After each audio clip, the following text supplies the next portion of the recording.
All right, welcome to another deep dive, everybody.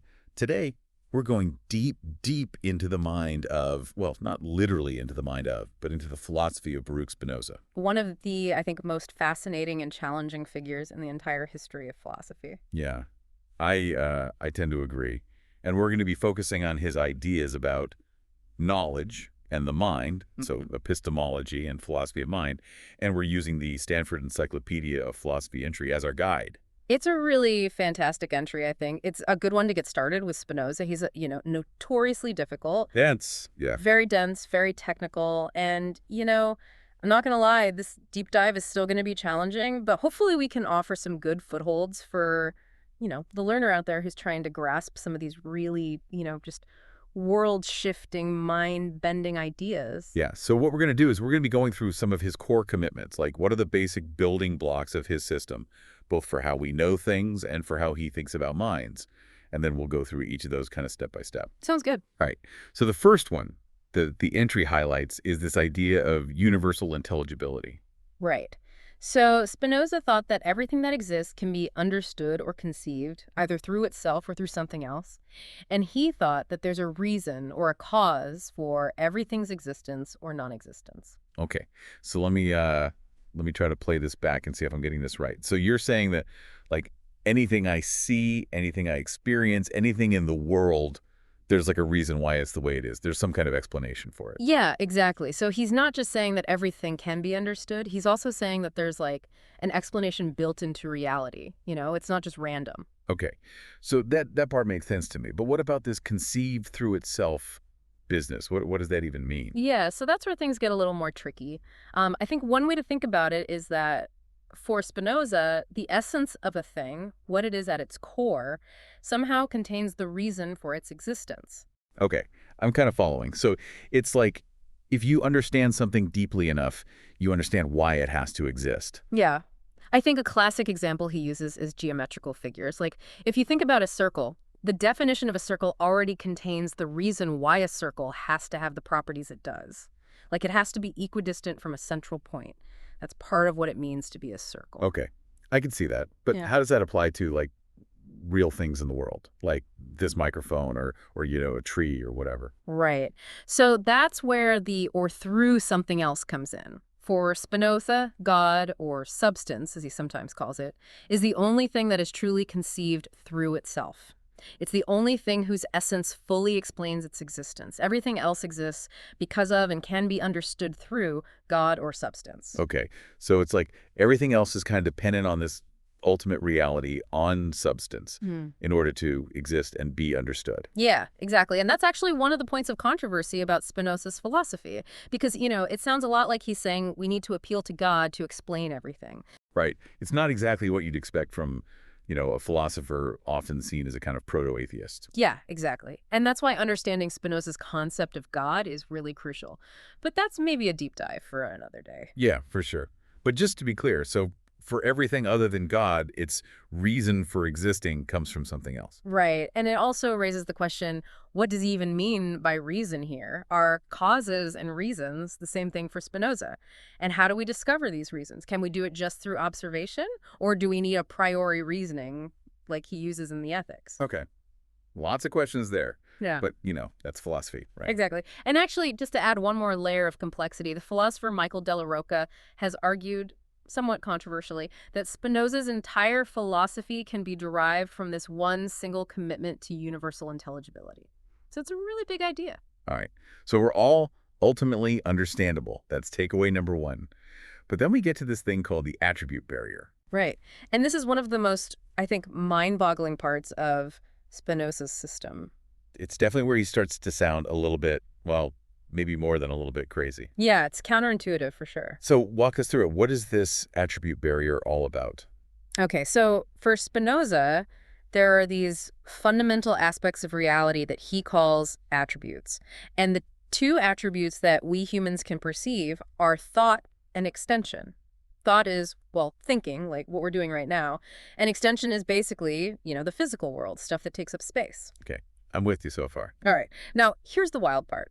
Spinoza says that there's absolutely no causal or conceptual connection between these two attributes. Wait, hold on. No connection. Like, My thoughts don't cause my body to do anything. Nope, not for Spinoza. And the things that happen to my body don't cause any sensations in my mind. Like if I get pinched, I don't feel pain. That's the idea. At least that's not how he understands pain. That is so bizarre. I mean, it just feels so obvious that there's a connection. My mind is telling my arm to move right now, to reach for this glass of water. I can feel the water when I drink it. How can he say there's no connection? It's definitely a huge challenge to our everyday experience. But for Spinoza, this radical separation is a consequence of some of his other core commitments. Remember, he believes in this one substance, God or nature, that is self-sufficient and independent. And each of the attributes expresses a fundamental way that this substance is. So thought has its own internal logic, its own way of operating, and extension does too, completely separately. Okay, so it's like there are these two parallel tracks, Yeah. mind and matter, and they just happen to run alongside each other, but they never actually touch. That's a good analogy, and it gets even weirder when we start to talk about individuals, us, like finite beings. For Spinoza, we're not substances. We're what he calls modes, modifications of the substance. So like a wave is a mode of water, we're modes of this ultimate substance. Yeah, exactly. So your individual thoughts are modes of the attribute of thought, and your body and its movements are modes of the attribute of extension. And just as before, there's no causal connection between them. A mode of thought can't cause a mode of extension, and vice versa. Okay. I think I'm starting to get it, but it still feels very strange. So like my decision to reach for this glass of water didn't actually cause my arm to move. Not in the usual sense of cause that we think of. For Spinoza, the mental event of deciding and the physical event of reaching are both expressions of the same underlying reality, the same modification of substance, but they happen within their respective attributes without any direct causal interaction. Wow. This is definitely blowing my mind a little bit. So how does this all relate to the mind? What does Spinoza actually think minds are? Well, this is where his concept of an infinite thinker comes into play. Okay, we haven't really talked about God that much. So Spinoza's God is like an infinite mind. In a sense, yes. He definitely thinks of God as an infinite thinking substance. But it's important to understand what he means by that. For Spinoza to understand what thinking is, what any mind is, we have to start by understanding the most fundamental and perfect case of thinking. And that's God. Okay, so God is like the ultimate thinker, the source of all thought. Right. And because God is infinite, his thinking has to be infinite too. Spinoza calls this God's infinite idea, which is basically a complete and perfectly accurate representation of absolutely everything that exists across all the attributes. So God has like a perfect understanding of everything, every little detail of the universe, past, present, and future. Yeah, exactly. And this infinite idea is also sometimes referred to as the infinite intellect. It's important to note, though, that Spinoza doesn't think this infinite intellect is part of our essence, like what makes God God. He actually considers it to be a mode, just like our finite minds. Wait, really? So God's perfect knowledge is a modification of substance, just like my little imperfect thoughts? That's right. It seems strange, but it's how he keeps everything within this monistic framework. Everything ultimately comes back to the one substance.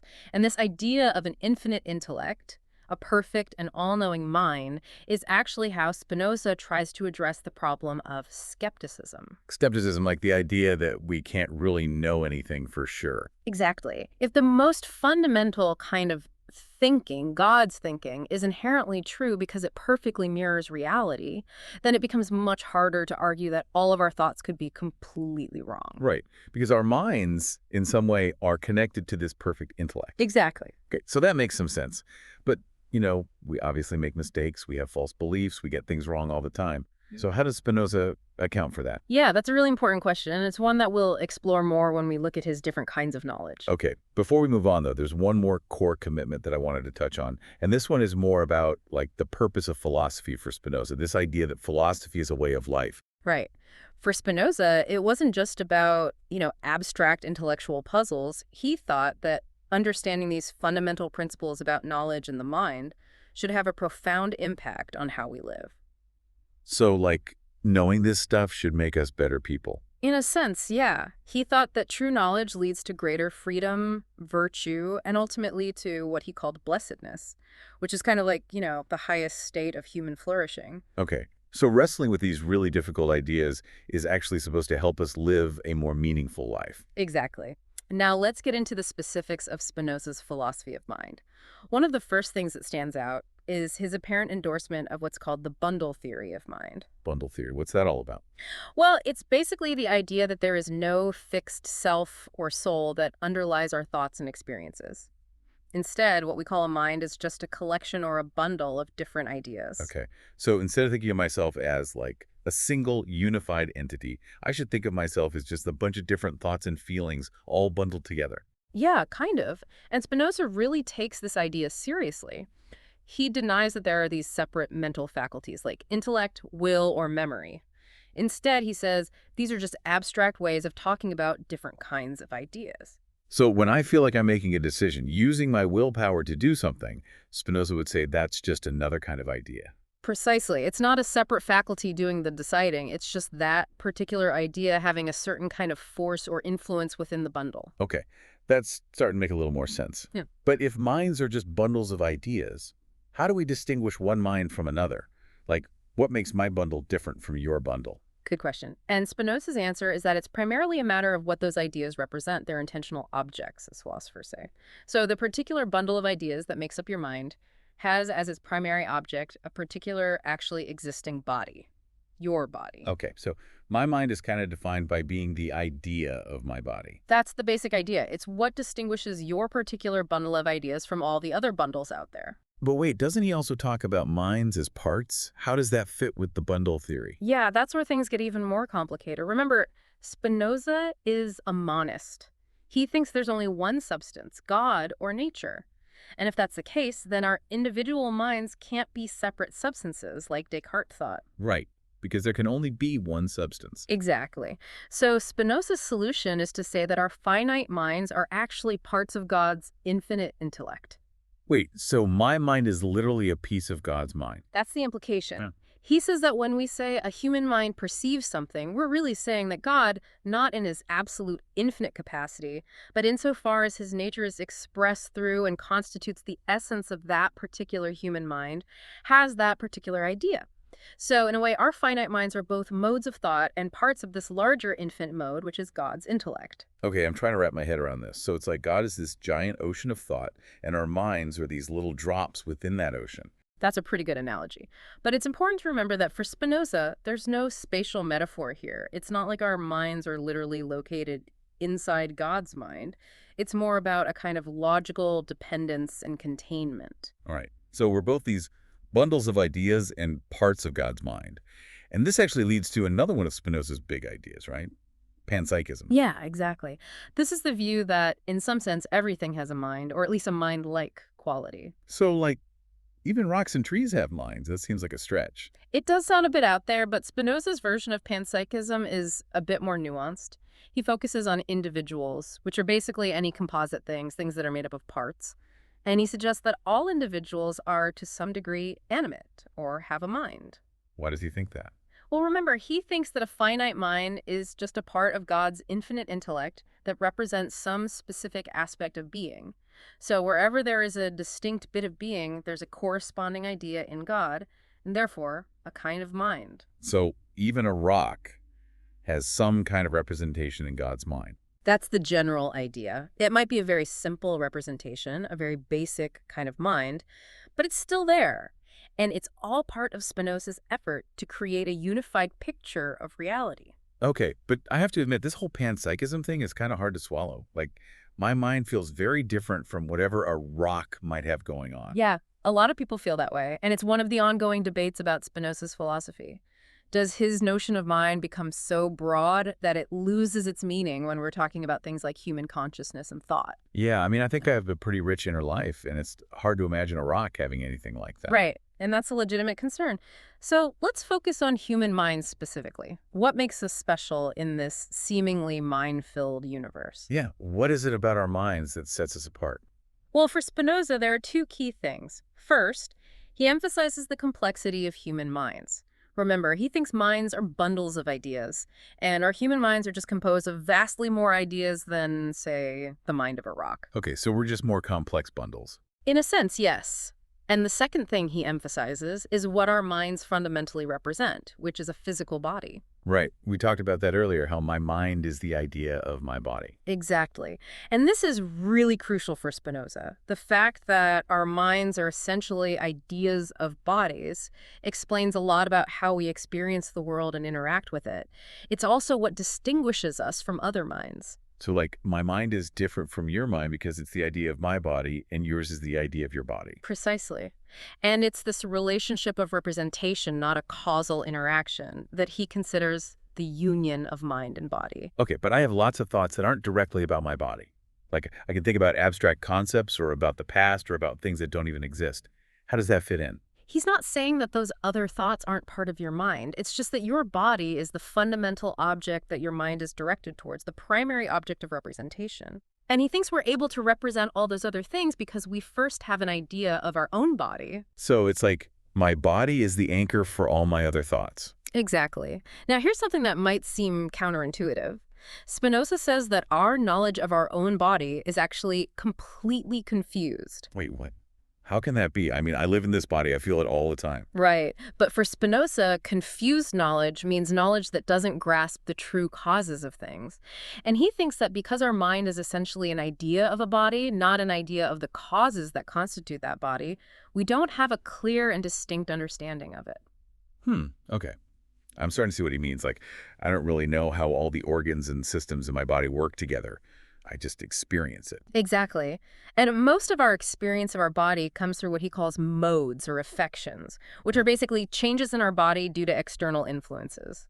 Like when you feel cold, that sensation is a mixture of your body's state and the coldness of the air. It's not a pure perception of your body itself. So it's like my experience of my body is always filtered through my interaction with the environment. Precisely. And this immediate feeling of our body is also what distinguishes our mind from our ideas of other people's bodies. You can see me shiver, but you don't feel my coldness in the same way that I do.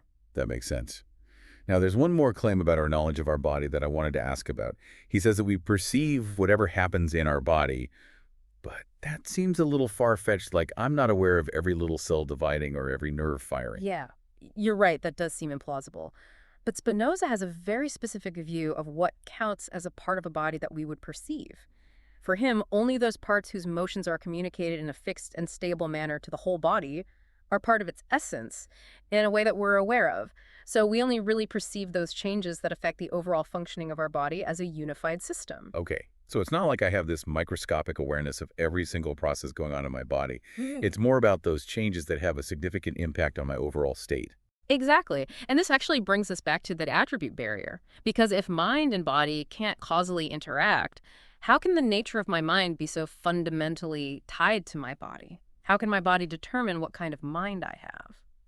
Yeah, that's a good question. It seems like there's a bit of a tension there. There definitely is. And it's one that Spinoza scholars have been debating for centuries. Some argue that he doesn't fully resolve this tension. Others suggest that we need to reinterpret his notion of identity or maybe weaken the attribute barrier a bit. But it's definitely a challenge for understanding his system. Okay. And I have one more question about this whole mind-body thing. He also says that the mind and body are one and the same thing. But if my mind is the idea of my body, how can they be numerically identical? That seems strange. Yeah, it's a tricky point. So here's how to think about it. For Spinoza, the thinking substance and the extended substance, those are just two different ways of conceiving the same underlying reality, the same substance. So any particular mode of this substance, like a human being, can be described in two parallel ways. As a mind, which is a series of thoughts, or as a body, which is a series of physical states. And because these two series perfectly correspond to each other because of the parallelism doctrine, Spinoza feels justified in saying that they're one and the same thing. Okay, so it's like two sides of the same coin. Yeah, that's a good way to put it. But the key is that they're not identical in every way. They have different properties and different ways of being understood. So the mind-body union is more about this representational link between two parallel aspects of a single reality. Gotcha. This is definitely a lot to digest. Let's switch gears a little bit and talk about consciousness. What does Spinoza have to say about that? Well, interestingly enough, he doesn't actually use the terms conscious and conscientia, the Latin words for conscious and consciousness, very often. And that's led to some debate about what his view actually is. So it's not like a central concept for him. Not explicitly, No, but there's still some things we can say about how he might understand it. One common interpretation is that for Spinoza, consciousness involves having ideas of our ideas. Ideas of ideas. Yeah, so to be conscious of a feeling of joy, for example, might involve not just having the feeling itself, which is an idea, but also having a higher order awareness of that feeling, another idea that's directed towards the first idea. So it's like a second level of awareness, a thought about a thought. Right. And similarly, conscious desire might involve both the basic appetite and an awareness of that appetite. But there are some problems with this interpretation. For one thing, it doesn't really explain how some mental states become conscious while others don't. Since God is aware of all ideas, there's always a sense in which there's an idea of an idea for every idea. And Spinoza himself says that an idea of an idea A is just A considered as an act of thinking. It's formal reality, not a separate entity with different content. Okay. So maybe that's not the whole story. Right. Some scholars have suggested that consciousness for Spinoza might be more about a kind of degree, a scalar property, related to the complexity or power of ideas. A more complex mind, one associated with a more complex and capable body, might have a greater degree of consciousness. Interesting. So consciousness isn't an all or nothing thing, but something that can vary in intensity or richness? That's the idea. Right. And it fits well with his overall emphasis on the connection between mind and body. All right. One last topic for this deep dive. Willing or affirming? Right. And this is another area where Spinoza has a very different view than, say, Descartes. Yeah, he's famous for denying free will, right? He is. He thought that our feeling of being free is basically an illusion, a result of us being aware of our actions, but ignorant of the causes that determine those actions. And unlike Descartes, who separated the intellect, the faculty of understanding, from the will, the faculty of choosing, Spinoza argued that these are actually one and the same. Wait, so he's saying there's no separate will. That's right. For him, the act of willing is inseparable from the act of understanding. He famously said, the will and the intellect are one and the same. And he thought that when we have an idea, we inherently affirm what that idea represents, at least insofar as we perceive it clearly. So even just thinking about something is already a kind of affirmation. Yeah. Ideas for Spinoza are intrinsically belief-like. But of course, we don't believe everything we think about. So how does he account for that? Yeah, how do we distinguish between just entertaining an idea and actually believing it? That's where his concept of countervailing ideas comes in. He says that we can have an idea of something without fully believing it if we have another idea that contradicts or excludes the existence of that thing. Okay, so it's like having two competing ideas and one of them wins out. Right. And which idea wins out depends on its power or strength, its inherent tendency to persist and influence our other thoughts and actions. And he actually suggests that this gives us a way to understand negation, how we come to deny things. It's all based on affirming other incompatible ideas. That's interesting. So our beliefs are kind of like a battlefield of competing ideas. Exactly. Now let's dive into Spinoza's epistemology, his theory of knowledge. One of the first things to note is that he seems to endorse a correspondence theory of truth. Okay, so he thinks that true ideas match up with reality. That's the basic idea. He says that a true idea agrees with its object, but he goes further than that. He thinks that true ideas have an intrinsic quality that makes them true, without having to be constantly compared to reality, and he calls an idea that has this quality adequate. So an accurate idea has, like, its own internal stamp of truthfulness. What would that be? That's a good question. And there are different interpretations. Clarity and distinctness are possibilities, kind of echoing Descartes. And the philosopher Don Garrett has argued that it also involves the logical consistency of what's being represented.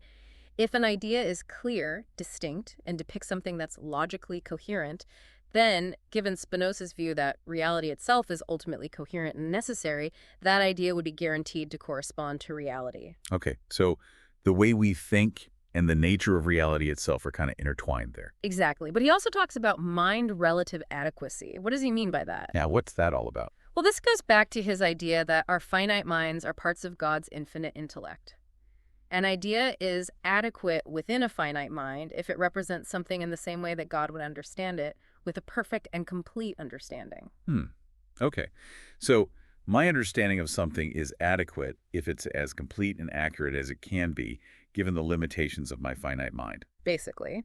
And the challenge, of course, is how to connect this idea of an internal marker of truth with the notion of correspondence to an external reality. One way to do that is to argue that only those ideas whose fundamental premises are entirely within our minds can also appear as self-evidently true. Some scholars have even suggested that for Spinoza, adequate ideas are those that are adequately caused, meaning they're innate. Innate ideas. That's a concept we've seen before with other philosophers. Okay, so truth is a tricky thing. What about knowledge more generally? Right. Spinoza uses the term cognitio for knowledge, and it's a broader category than just true understanding. It includes inadequate ideas and even false ideas. And one of the key principles of his epistemology is that in order to really know something, you have to know its causes. Okay, so it's not enough to just know that something is the case. You have to know why it's the case. Exactly. And this is connected to his doctrine of parallelism, the idea that the order and connection of ideas perfectly mirrors the order and connection of things, which is a causal order. But there's some debate about whether this principle applies to all cognition or just adequate cognition. And there's also debate about what exactly he means by knowing the causes.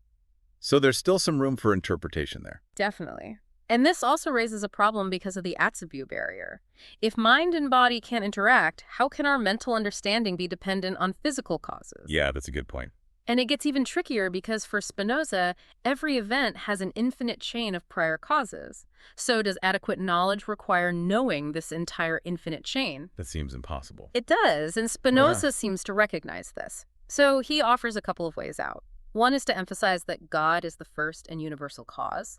And the other is to focus on understanding the essence of things, rather than all the details of their causal history. And this is where his concepts of common notions and intuitive knowledge come in. All right, so knowledge is complex, and understanding causes is crucial.